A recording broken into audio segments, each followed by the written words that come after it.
कभी आपने सोचा है कि अगर सर्टर एसगार्ड के जगह अर्थ पर हमला करता तो क्या होता, उसको कौन से एवेंजर्स रोकते एंड ये कैसे एग्जीक्यूट होता? क्योंकि ये आइडिया डिस्कस किया गया था व्हाट इफ के एक एपिसोड के लिए, बट उसको कभी हरी झंडी नहीं मिली और उसके ऊपर एक डेडिकेटेड एपिसोड नहीं बना। इसके अलावा black suit Spiderman and captain hydra जैसे कैरेक्टर्स के ऊपर भी एक डेडिकेटेड एपिसोड बनाने की बात चल रही थी। एंड गेस व्हाट, अभी रूमर्स आ रहे हैं कि ये दो कैरेक्टर्स हमें सीक्रेट वॉर्स या फिर डूम्सडे में देखने को मिल सकते हैं, जो कि डॉक्टर डूम के साथ होंगे। तो इस वीडियो के अंदर हम कुछ ऐसे एपिसोड्स के बारे में बात करेंगे जिसके बारे में मार्वल वालों ने डिस्कस तो किया था, बट उसको फाइनल एपिसोड्स में जगह नहीं मिली। एंड क्योंकि अब व्हाट इफ फिनाले आ चुका है तो वो कभी फ्यूचर में बनेगी भी नहीं। तो बिना किसी देरी के चलिए मेन वीडियो पे आते हैं, जिसको शुरू करने से पहले मैं आपको बता दूं कि मैंने अपनी जान पर खेल कर इस इंफॉर्मेशन को लाया है, तो चैनल को सब्सक्राइब एंड वीडियो को लाइक करना मत भूलना ऐसे ही मजेदार वीडियोस के लिए। तो बॉस, शुरुआत करते हैं व्हाट इफ के इस एपिसोड में, जिसमें हमें ये दिखाया जाता है कि what if shorter attack the earth instead of ash gourd, जिसमें हम Spiderman, Wanda, doctor strange, Hulk and iron man देखने को मिलते। जहां पहले हल्क एंड आयरन मैन मिलकर सर्टर को रोकने की कोशिश करते एंड स्पाइडरमैन शहर में हो रहे तबाही के बीच में लोगों की मदद कर रहा होता, जिसके बाद डॉक्टर स्ट्रेंज एंड वांडा दोनों टीम अप करके सर्टर को रोकते, जिसमें डॉक्टर स्ट्रेंज पता नहीं कैसे मारे जाते या खत्म हो जाते, जो कि वांडा को ट्रिगर करता। एंड इसके बाद वो स्कारलेट विच बनकर सर्टर को एक मैजिकल स्पेल में कैद करके दूर फेंक देती, जिसके बाद वो बेहोश हो जाती एंड जहां स्पाइडरमैन आता एंड उसको गिरने से पहले कैच कर लेता। स्टोरी बोर्ड से ऐसा प्रतीत होता है कि पीटर एंड वांडा शायद तक रिलेशनशिप में होते, क्योंकि ये काफी सिमिलर पोज में उसको होल्ड करता है, ठीक वैसे ही जैसे विजन ने होल्ड किया था वांडा को सिविल वॉर मूवी के अंदर। इसके अलावा ये स्पाइडरमैन अपना रेगुलर स्पाइडरमैन नहीं बल्कि सिम्बायोट वाला स्पाइडरमैन होने वाला था, जिसके बारे में फिलहाल तो कोई इन्फॉर्मेशन नहीं है कि कैसे ये लोग एग्जीक्यूट करते, बट मे बी ये उसी तरीके से प्लान आउट होता जैसे एवेंजर्स 1600 में दिखाया गया था, जहां पे एवेंजर्स 1600 के टाइम में एग्जिस्ट करते थे। एंड अभी हाल फिलहाल में शैंग-ची भी तो हम लोग को 18वीं सदी में दिखा है, तो उसी तरीके से हम कह सकते हैं कि स्पाइडरमैन एंड वांडा इस यूनिवर्स में हम उम्र होते और वो लोग शायद तक एक दूसरे को डेट कर रहे होते। इसके अलावा Hulk, iron man and doctor strange भी साथ में एग्जिस्ट करके काम कर रहे होते हैं एंड बाकी सुपर हीरोज भी होते हैं, बस उनके बारे में यहाँ पे जिक्र नहीं किया गया है। अब ये कहानी मेरे हिसाब से तो काफी इंटरेस्टिंग होती, जहां वांडा यानी कि Scarlet Witch and doctor strange यानी कि सॉर्सरर सुप्रीम टीम अप करते सर्टर जैसे थ्रेट के अगेंस्ट, शोइंग कि थॉर जैसे गॉड के बिना भी अर्थ की रक्षा की जा सकती है। प्लस ये चीज हल्क एंड सर्टर के अधूरे फाइट को भी पे ऑफ करती, जो कि हमें थॉर रैग्नारॉक में देखने को मिला था। इस व्हाट इफ का प्लान ये था कि पहले हल्क डोमिनेट करता, लेकिन जैसे ही सर्टर अपने टॉयलेट स्वॉर्ड को निकाल के अपने आप को साइज में बड़ा कर रहा होता एंड और भी पावरफुल होते जाता, उसके बाद से सर्टर हल्क के ऊपर हावी हो जाता। एंड फिर यहाँ पे आयरन मैन भी आके हल्क की असिस्टेंस कर रहा होता, लेकिन यहाँ पर वो सब नाकाम हो रहे होते हैं एंड तभी वहां पर एंट्री होती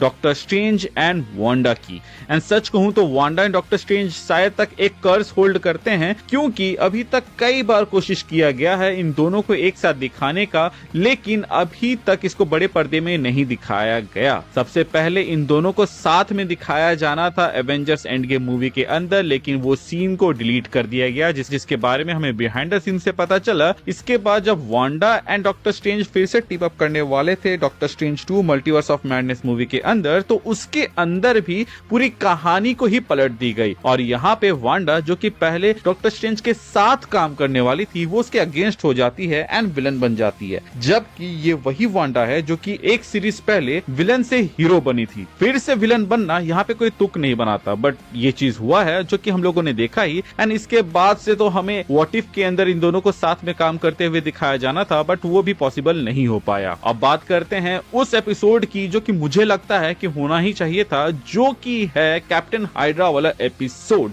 जिसका लीड मोस्ट प्रोबेबली हमें एवेंजर्स डूम्सडे या सीक्रेट वॉर्स में दिखेगा। अब ये कैप्टन हाइड्रा कॉमिक वाला कैप्टन हाइड्रा नहीं होने वाला था, बल्कि ये उससे काफी ज्यादा अलग होता। एंड इसी वजह से मुझे लग रहा है कि जो रूमर्स आ रही हैं कि हमें कैप्टन हाइड्रा देखने को मिलेगा डूम्सडे या फिर सीक्रेट वॉर्स के अंदर, वो ये वाला होगा। जहां कॉमिक्स में कैप्टन हाइड्रा की ओरिजिन जुड़ी थी कोबिक नामक कॉस्मिक क्यूब से, वहीं इस व्हाट इफ के अंदर जो कैप्टन हाइड्रा हमें देखने को मिलता, वो बेसिकली एक विंटर विंटर सोल्जर का अपग्रेडेड वर्जन होता जो कि आगे जाके कैप्टन हाइड्रा बनता। असल में इस व्हाट इफ में होता यूं कि बकी के जगह कैप्टन गिर जाते उस ट्रेन वाले मिशन से, जिसके बाद हाइड्रा वाले कैप्टन के बॉडी को ढूंढ निकालते एंड उसको ब्रेन वॉश कर देते, मेकिंग हिम बिलीव कि हाइड्रा सही कॉज के लिए लड़ रहा था। जिसके बाद वो एग्रेसिवली अपने मिशंस को अंजाम देता एंड सबका ध्यान खींचने लगता, जिसके वजह से रेड स्कल उसको लिमिट में रहने को कहता, जिसके परिणाम स्वरूप स्टीव रेड हल को हटाकर खुद हाइड्रा का हेड बन जाता, जिसके बाद से ही वो कैप्टन हाइड्रा के नाम से जाना जाता। इसके बाद Howard Stark, Peggy Carter and Bucky साथ मिलकर उसको रोकने की कोशिश करते, जिसमें एक चौथा बंदा भी इनकी मदद कर रहा होता, जिसके बारे में लास्ट में रिवील होता, जो कि और कोई नहीं बल्कि रेड स्कल होने वाला था। इस कहानी का मोटिव ये दिखाना था कि क्या होता जब एक हीरो विलन बनता है एंड विलन हीरो बन जाता है।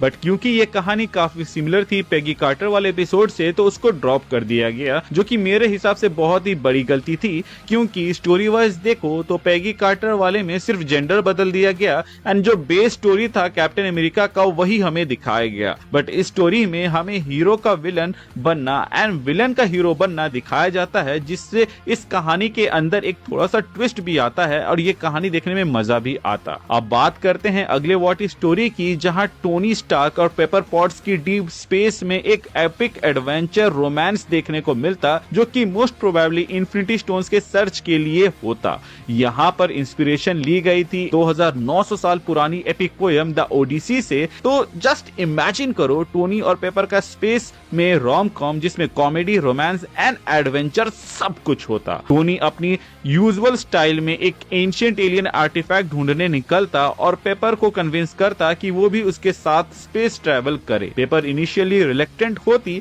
बट टोनी का चार्म एंड एडवेंचर स्पिरिट उसे स्पेस की तरफ खींच लेता। स्पेस में ये दोनों एलियंस, बिजार प्लैनेट्स और डेंजरस सिचुएशंस का सामना करते एंड हर प्रॉब्लम को सॉल्व करते वक्त टोनी का क्रिएटिविटी और पेपर का प्रैक्टिकलिटी यहाँ पे हमें देखने को मिलता। जिसके बाद द ओडिसी में जैसे हुआ था कि दोनों एक लाइफ थ्रेटनिंग सिचुएशन में फंस जाते, जहाँ पर एक रोमांटिक ट्विस्ट आता जब टोनी अपने लाइफ की सबसे बड़ी सैक्रिफाइस को करता सिर्फ पेपर को बचाने के लिए। और ये सब के बीच सीरीज के क्रिएटर ने कुछ स्टार वॉर्स के कैरेक्टर को भी पिच किया था, जैसे कि मार्क हैमिल का ल्यूक स्काई वॉकर, जो कि बस एज अ जोक अपीयरेंस लेता या फिर अपना कैमियो यहाँ पर देता। इसके बाद फाइनली टोनी और पेपर अर्थ पे वापस आते अपने एडवेंचर के साथ और अपने रिलेशनशिप को स्ट्रॉन्ग बनाकर। उनका स्पेस जर्नी का एक परफेक्ट रोमांटिक एडवेंचर हो सकता था, लेकिन ये व्हाट इफ एपिसोड कभी कंप्लीट नहीं हुआ, जिसके पीछे मेरे ख्याल से एक रीजन ये हो सकता है कि मार्वल वालों ने एक लाइन दे दिया होगा राइटर्स को कि देखो भाई, तुम्हें जो मार्वल के जो टॉप के कैरेक्टर्स है या मेजर कैरेक्टर्स है उनको सामने नहीं रखना है, बल्कि जो नए नए कैरेक्टर्स है उनको सामने रखना है, जो कि सीजन 3 में काफी ज्यादा एविडेंट था,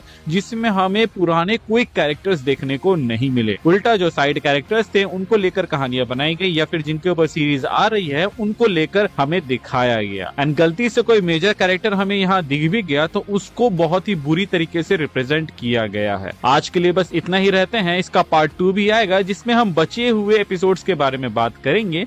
इसके अलावा आप कौन सा व्हाट इफ देखना चाहते थे कमेंट सेक्शन में जरूर बताइएगा। अगर इंटरेस्टिंग लगा एंड कुछ मस्त सा कुक हो गया तो उसके ऊपर हम वीडियो बना देंगे। इसके अलावा हम कमेंट से क्वेश्चन वाली सीरीज को भी फिर से स्टार्ट कर रहे हैं, तो कमेंट सेक्शन में अपने सवाल पूछना ना भूले, जिनको हम अपने आने वाले वीडियोस में उठाएंगे और आपके सामने उसका जवाब देंगे। Thank you for watching this video. Stay tuned, मिलते हैं अगले वीडियो में। पानी पीते रहना, स्टे हाइड्रेटेड। C you.